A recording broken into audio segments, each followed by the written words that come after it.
మరి ఒక పండగ వాతావరణంలో అల్లాహ్ తాలా మరి చాలా ఉద్యమంగా చాలా ఉల్లాసంగా ఈ సభని నిర్వహించుకుంటామని మీరు ఊహించలేదు. अल्लाह ताला का लाख लाख शुक्रिया।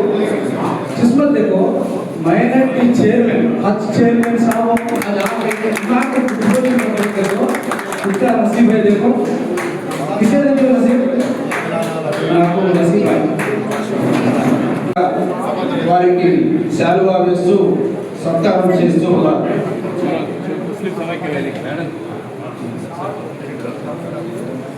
Lagdev Muslim Minority Association. Lagdev Muslim Minority Association.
बोलो स्वतंत्र भारत की, बोलो स्वतंत्र भारत की वंदे वंदे वंदे वंदे।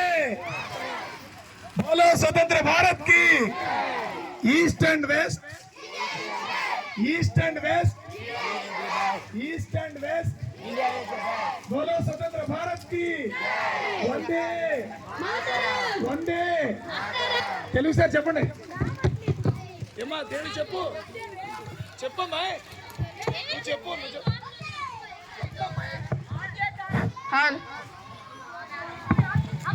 అమర వీరులకు అమర వీరులకు అమర వీరులకు మేరా భారత్ మేరా భారత్ మేరా భారత్।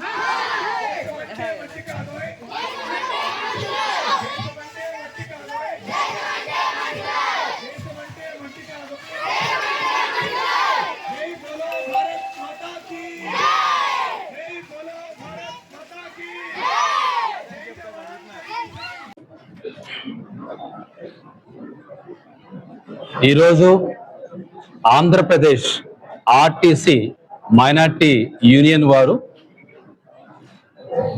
ఇంత ముందున్న ముస్లిం మైనార్టీస్ యూనియన్ పాత యూనిట్ కంప్లీట్ చేసుకుని కొత్త యూనిట్లోకి ప్రారంభించిన సందర్భంలో ఈరోజు మన గాంధీనగర్లో ప్రెస్ క్లబ్లో మీటింగ్ జరగబోతుంది. ముఖ్యంగా ఆర్టీసీలో మైనార్టీస్ దగ్గర 7,000 మంది నుంచి 10,000 మంది ఉన్నారు. వీళ్ళంతా 2012లో రిజిస్ట్రేషన్ చేసుకున్నారు. ప్రతి జిల్లాలో కూడా యూనిట్ ఒక కమిటీ పెట్టుకున్నారు. ఈ కమిటీ స్టేట్ కమిటీగా ఫామ్ అయ్యి ముస్లిమ్స్ యూనియన్ లో ఎవరైతే ఇబ్బంది పడుతున్నారో అలాగే మైనార్టీస్ కి ఏవైతే ఇబ్బందులు ఉన్నాయో అది ప్రభుత్వం దృష్టికి తర్వాత ఎండి గారి దృష్టికి తీసుకెళ్లి దాన్ని సమస్య పరిష్కరించడానికి ఇంతకుముందు చాలా మంది కృషి చేశారు. ఆ కృషి ఫలితంగా ఈ రోజు మంచి పొజిషన్ లో ఈ మైనార్టీ ఏపీఎస్ఆర్టీ యూనిట్ అనేది ఎదుగుతుంది. దాంట్లో భాగంగానే ఈ రోజు కొత్త కమిటీ సెలెక్ట్ అవడం, దానికి నన్ను గౌరవ అధ్యక్షులుగా వేసుకోవడం, అలాగే ముఖ్యంగా మైనార్టీ సంబంధించిన ఏ సమస్య అయినా సరే వాళ్ళకి రావాల్సిన డిఎలు కానీ వాళ్ళు పడుతున్న బాధలు కానీ వాళ్ళకి ఏదైనా ఇబ్బందులుగా ఉంటే కనుక తప్పకుండా కూటమి ప్రభుత్వంలో అందరం కలిసి మైనార్టీ సంక్షేమం కోసం అటు తెలుగుదేశం పార్టీ అవనివ్వండి, జనసేన పార్టీ అవనివ్వండి, బీజేపీ పార్టీ మీ అందరం కలిసి మా మైనార్టీని డెవలప్ చేసుకుని ముందు తీసుకెళ్తాం. దాంతో పాటు మాతో పాటు కలిసి వస్తే ఏ పార్టీనైనా కలుపుకుంటే మేము ముందుకెళ్ళడానికి రెడీగా ఉన్నాం. ముఖ్యంగా మైనార్టీస్ గ్రీవెన్స్ సెల్ అంటే వాళ్ళు పర్సనల్ గా ఏదైనా మీటింగ్ పెట్టుకోవాలంటే వాళ్ళకి కావాల్సిన సెలవులు అవ్వచ్చు, ఒక ప్లేస్ నుంచి ఇంకో ప్లేస్ కి రావాలంటే వాళ్ళు 2 రోజులు 1 రోజు జర్నీ చేయాల్సి వస్తుంది. దానికి కావాల్సిన పర్మిషన్స్ ఇంత ముందు ఉన్నాయి. 2020 తర్వాత అవి రావడం ఆగిపోయినాయి.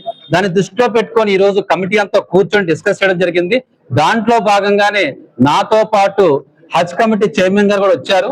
మేము అందరం కలిసి అలాగే ఈ ట్రాన్స్పోర్ట్ మినిస్టర్ గారి దగ్గరికి ఈ సమస్యను తీసుకెళ్లి మా మైనార్టీ సోదరులకు సంబంధించిన ప్రతి సమస్యను కూడా పరీక్షించడానికి మేము అందరం ప్రయత్నం చేస్తున్నాం. దానిలో భాగంగా ఈరోజు మీటింగ్ పెట్టడం జరిగింది. ముఖ్యంగా మైనార్టీస్ రంజాన్ నెలలో ఉపవాసం ఉంటూ పనిచేయడం కొద్దిగా కష్టం, అయినా సరే పనిచేస్తున్నారు. అప్పుడు బాగా ఇబ్బందిగా ఉన్న వాళ్ళు, వయసు ఎక్కువ ఉన్న వాళ్ళకి సెలవులు ఇవ్వడానికి ప్రయత్నం చేయాలి గవర్నమెంట్.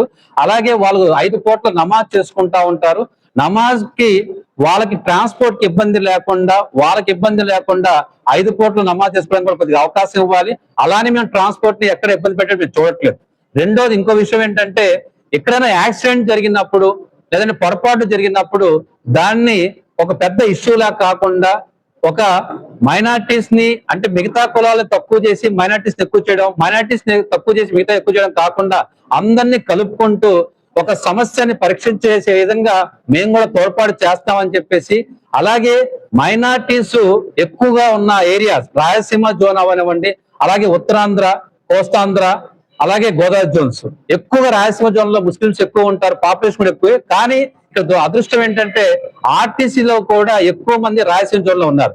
అక్కడ ఎక్కువ మంది ఉంటారు కాబట్టి వాళ్ళు కొంతవరకు పనిలో కూడా అవకాశం రంజాన్ నెలలో ఇవ్వాలని చెప్పేసి, అలాగే ఎవరికైనా ముస్లిమ్స్ కి ఏదైనా ఇబ్బంది కలిగితే కనుక అందరూ ముస్లిమ్స్ కూడా కలిసి మాట్లాడుకోవాలని చెప్పేసి, ముస్లిమ్స్ లో సమస్యల్ని పరీక్షించుకోవడానికి ఈ వేదిక ఒక పరిష్కారం అవుతుంది అని చెప్పేసి మమ్మల్ని అందరూ పెట్టడం జరిగింది. అలా పిలిచిన ప్రతి ఒక్కరికి కూడా మైనార్టీ తరపు నుంచి బీజేపీ మైనార్టీ మోర్చా అధ్యక్షుడిగా ప్రతి సమస్యలో ముందుంటానని చెప్పేసి, వాళ్ళ సమస్య పరిష్కరించడానికి నా వంతు కృషి చేస్తానని చెప్పేసి, అలాగే మా భాయ్ ఉన్నారు, ఆయన కూడా చక్కగా చెప్పారు, నా తరపు నుంచి కూడా నేను ఫైట్ చేస్తానని చెప్పేసి. ఇక్కడ మైనార్టీస్ అంటే గొడవ పడే మెంటాలిటీ కాదు, అల్లాకి మాత్రమే ప్రార్థన చేస్తాం, అల్లా ముందు మాత్రమే తలంచుతాం, మేము ఎవరికి భయపడం. దానికి మేము గట్టిగా చెప్తున్నాం. అలాగే మేము కూడా ఎవరికి భయపడకుండా అందరినీ గౌరవిస్తాం, ప్రతి మతాన్ని గౌరవిస్తాం, అలాగే మా మతాన్ని గౌరవించడానికి మేము కూడా ప్రయత్నం చేస్తాం. దాంట్లో భాగంగానే మా మైనార్టీస్ కూడా ముందుకు వెళ్ళాలి, మా మైనార్టీస్ కూడా ఐఏఎస్లు, ఐపీఎస్లు, పోలీస్ ఆఫీసర్లు, కలెక్టర్లు అవ్వాలని మేము కూడా కోరుకుంటున్నాం. ఇప్పుడు దాకా మేము ఎప్పుడు కూడా కండక్టర్లు, డ్రైవర్లు, మెకానిక్లు గానే ఉండిపోయాం. కానీ మేమందరం కలిసి మా కమ్యూనిటీ కూడా డెవలప్ చేసుకుని మాలో కూడా చదువుకునే వాళ్ళు పెంచుకుంటూ అందరినీ కూడా కలుపుకొని వెళ్తామని చెప్పేసి మనస్ఫూర్తిగా తెలియజేస్తున్నాం. ఈ అవకాశం ఇచ్చిన మన ఆర్టీసీ పాత కమిటీకి, కొత్త కమిటీకి మనస్ఫూర్తిగా ధన్యవాదాలు తెలియజేసుకుంటున్నాం. బిస్మిల్లాహిర్రహ్మానిర్రహీం. అందరికి నమస్కారం. ఈరోజు APS RTC employees Muslims minority ఉద్యోగాల సంక్షేమం కోసం సంఘాలుగా ఏర్పడి ఈడకి విజయవాడ గాంధీనగర్కి రావటం జరిగినది. ఒక మంచి కార్యక్రమం ఇది. వాళ్ళ సమస్యలు తెలుసుకుంటానికి వారందరూ ఊరు నుంచి వచ్చిన తర్వాత ఒక కమిటీ లాగా ఏర్పడిన తర్వాత ముస్లిమ్స్ మైనార్టీలు ఆవేదన, మనసులోని ఆవేదనని తెలియపరచడానికి వారు ఇక్కడికి అందరూ రావటం జరిగింది. వచ్చిన తర్వాత వాళ్ళ సందేశాలన్నీ విన్నాం మేము అందరం దగ్గర ఉండి. వాళ్ళ కోరిక మేరకు నెంబర్ 258 2012 ఈ కమిటీ ఏర్పడింది. ఏర్పడిన తర్వాత వాళ్ళ సమస్యలు ఎన్నో, ప్రభుత్వాలు మారుతూ ఉంటాయి, కానీ వాళ్ళ సమస్యలని కొంతమంది నాయకులు వింటా ఉన్నారు. ప్రత్యేకంగా 2024లో మన కూటమి ప్రభుత్వం వచ్చిన తర్వాత నారా చంద్రబాబు నాయుడు గారు ప్రత్యేకంగా ఒక శ్రద్ధ పెట్టి ఆర్టీసీని ఎలా ముందుకు నడిపించాలా అని చెప్పేసి కూటమి ప్రభుత్వము ముందుకు తీసుకెళ్తున్న మండిపల్లి రామప్రసాద్ రెడ్డి గారికి మరియు పవన్ కళ్యాణ్ గారికి, బీజేపీ ప్రభుత్వం అండతో ఈ కార్యక్రమాలు విజయవంతం చేస్తున్న వారి అందరికీ ప్రత్యేకంగా ధన్యవాదాలు తెలుపుతున్నాం. మన నారా చంద్రబాబు నాయుడు గారు వచ్చిన తర్వాత ఆర్టీసీని డెవలప్మెంట్ లో తీసుకెళ్తా ఇప్పుడు కొత్త ఆర్టీసీ బస్సులు కూడా ఎలక్ట్రికల్ బస్సులన్నీ రావటం జరుగుతూ ఉన్నది. దానికి వచ్చిన తర్వాత ప్రతి డిపోకి కొన్ని బస్సులు కూడా కేటాయిస్తాం జరుగుతుంది. ఆ డిపోలకు వచ్చిన తర్వాత ఎంప్లాయీస్ కూడా పెరుగుతారు. దానికి కూడా చంద్రబాబు నాయుడు గారు ముందు డెవలప్మెంట్ కోసం నేను ముందుంటానని చెప్పేసి ఆర్టీసీకి ఆయన వాగ్దానం చేశారు. ఆ వాగ్దానం ప్రకారము ఆర్టీసీ ఎంప్లాయీలో చేసే రిటైర్మెంట్ అయిన తర్వాత వారికి రావాల్సిన బెనిఫిట్స్ కానీ ఏదైనా కానీ వాళ్ళకి ఇప్పించి, వాళ్ళ కోరిక ఒకటే 62 సంవత్సరాల తర్వాత రిటైర్డ్ అయిన తర్వాత వాళ్ళకు వయసులో పెద్దోళ్ళు కాబట్టి పవిత్రమైన మక్కా యాత్రకు కూడా కొంతమంది ఇక్కడ ఉన్నారు. వాళ్ళ యాత్రకు కూడా విజయవంతం చేయాలని చెప్పేసి ఆర్టీసీ డిపో వారి అందరికీ నేను ప్రత్యేకంగా ధన్యవాదాలు తెలుపుతూ, ఇంత మంచి కార్యక్రమం చేసిన ఈ ఎంప్లాయీస్ వారికి అందరికీ ప్రత్యేకంగా ధన్యవాదాలు తెలుపుతూ, చాలా వరకు మన భాషా గారైన మైనార్టీ ఫైనాన్స్ కార్పొరేషన్ వారు చాలా విషయాలు చెప్పారు. కాబట్టి వీళ్ళందరికీ నేను ప్రత్యేకంగా ధన్యవాదాలు తెలుపుతూ, ఇంత మంచి కార్యక్రమం చేసిన ఎంప్లాయీస్ వాళ్ళందరికీ, ఆర్టీసీ ఎంప్లాయీస్ వాళ్ళందరికీ వారి తోడుగా నేను కూడా ఉండి విజయపథంలో చేయికి చేయి కలిపి మైనార్టీలకు ప్రోత్సహించాలని చెప్పేసి ప్రత్యేకంగా నారా చంద్రబాబు నాయుడు గారికి మరియు యూనియన్ వారికి అందరికీ ప్రత్యేకంగా ధన్యవాదాలు తెలుపుతున్నాను. అస్సలాము అలైకుం.